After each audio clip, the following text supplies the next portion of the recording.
Hey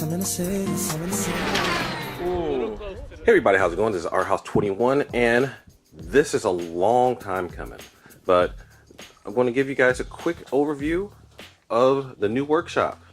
So, yep, and I've got Nathan and Kyle here as my little helper buddies. So, the deal is, long story short, I had to do some reconfiguring of the house in order to make my life work a little bit better and improve the life of my family. My precious, cherished family.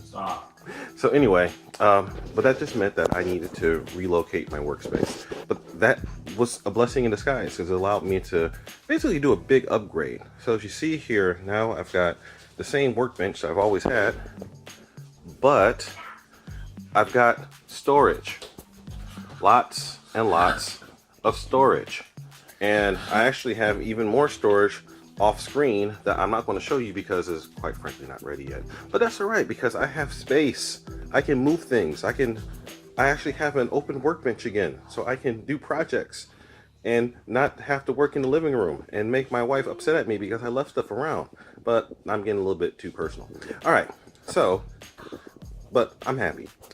But parts of the benefits or the features of this new workspace is I'm actually able to separate functions into separate working, basically separate functions. Yeah, functions and functions. All right, but one thing, like right here, I've got my little 3D printing station. So here on the 3D printer, you see I've got a new version of my Apex to Slash dry shaft adapters.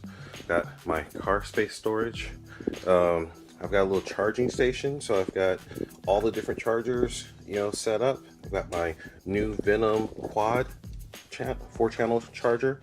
That thing's amazing, by the way. That is the bang of the bug deal.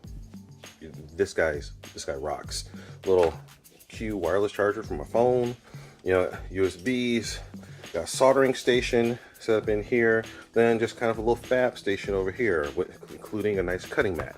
So I can pretty much do everything I need to do from RC production / modification / goofing around thing at one position. And this is plenty big enough so that 3 or maybe even 4 people, plenty big. Yes, plenty big. I'm from the Midwest, leave me alone. All right, but this is large enough where I can have multiple people, multiple family members, multiple Our House team members all sitting here working on, let's say, 2 projects at the same time and not necessarily be interfering with each other, which we put the test yesterday when we had Vince over for a little team Our House bashing session.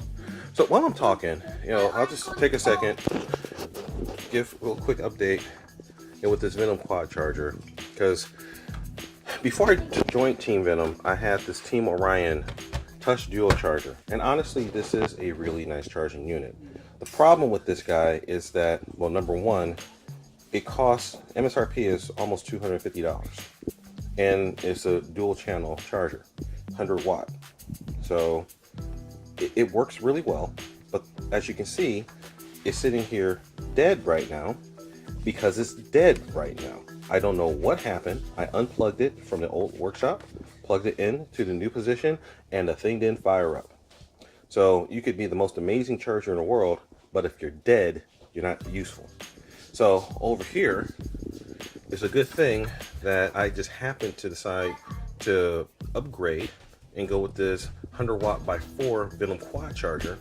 And this sucker is a bad boy. Now, so it doesn't have as many fancy bells and whistles as the Team Orion charger does. However, everything it does extremely well. So I'll just get a quick run through with the menus. And you can see that it's got, it's a 4-channel unit, and it does nickel metal, LiPo, NiCad, lead batteries. You can save and retrieve different profiles.